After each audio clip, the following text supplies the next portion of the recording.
মানুষের তো দুইটা নাম থাকতেই পারে, কিন্তু যখন বুঝ হলো তখন দেখলাম ওটা আমার নাম না, আমার গায়ের রং কালো, এই দেখে ওই নামেই ডাকে। এক সময় অনেক কষ্ট হতো, বিশেষ করে যখন মা বাবা কাইল্লা বলে ডাকতো। স্কুলের শিক্ষকরাও ওই নামে ডাকতো। সৃষ্টিকর্তার উপর তখন রাগ হতো, আমাকে এত কালা কেন বানিয়েছে, এর চেয়ে জন্মের সাথে সাথে মরে গেলেই তো হয়তো ভালো হতো। তারপর আস্তে আস্তে এগুলোর সাথে অভ্যস্ত হয়ে গেলাম। জয়ের নামটা শুধু সার্টিফিকেটে আর আইডি কার্ডেই শোভা পেল, সবার কাছে কাইল্লা হয়েই রয়ে গেলাম। আমিও মেনে নিলাম, হতে পারে কালা হওয়া অন্যায়, তাই শাস্তি হিসেবে সবাই আমাকে এই নাম দিয়েছে। কয়েকবার ভেবেছিলাম আত্মহত্যা করব, কিন্তু সাহস হয়নি। তাই আল্লাহর কাছে দোয়া করতাম যেন বড় কোনো দুর্ঘটনায় মারা যায়। ভাগ্যক্রমে নিজের অক্লান্ত পরিশ্রম দ্বারা সরকারি চাকরি পেয়ে গিয়েছিলাম। তারপর আর কি, এলাকার সবচেয়ে সুন্দরী বউয়ের জামাই এই খালাচান। আমার বউ আমাকে ভালোবেসে খালাচান বলে ডাকে, আমারও ভালো লাগে। কিন্তু শ্বশুর শাশুড়ি একটু ওভার মজা করে, তাই সেখানে যেতে ভালো লাগে না।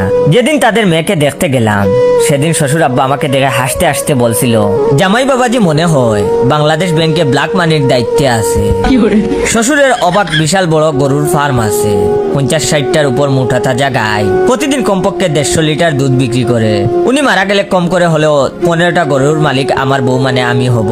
সেই আশাতেই অপমান সহ্য করে যাচ্ছি। যাই হোক, চলে গেলাম শ্বশুর বাড়ি সকাল সকাল, কিন্তু আজকে সবকিছু ভিন্ন মনে হচ্ছে।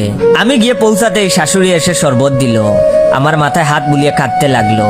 আমি তখন বউয়ের দিকে চোখের ইশারায় জিজ্ঞেস করলাম, কান দেখেন?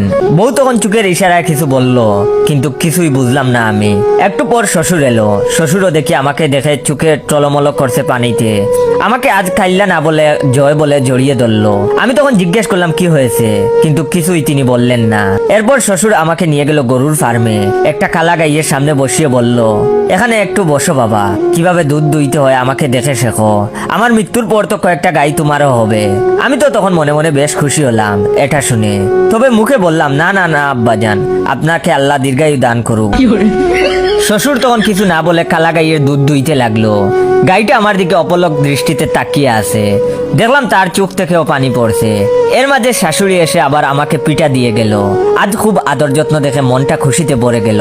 দুপুরবেলা খাবার টেবিলে বসে আছি, শ্বশুর গিয়েছে গোসল করতে, বউ আর শাশুড়ি রান্না করে। তখন দামড়ার শালা এসে বলল, দুলাভাই কি করো? আমি তখন বললাম, ঘাস খাই দেখিস না। আর বললাম, আচ্ছা শালা একটা কথা বলতো, তোদের বাড়ির সবার আজকে কি হয়েছে? সবাই দেখি কান্দে, এমনকি গরুও কান্দে, আবার আমাকেও আদর যত্ন করা হচ্ছে, ব্যাপারটা আসলে কি? আমার শালা তখন হাসতে হাসতে বলল, ও মাই গড, তুমি কি শুনোনি? আমাদের কালো গাইয়ের বাছুরটা কালকে মারা গেছে।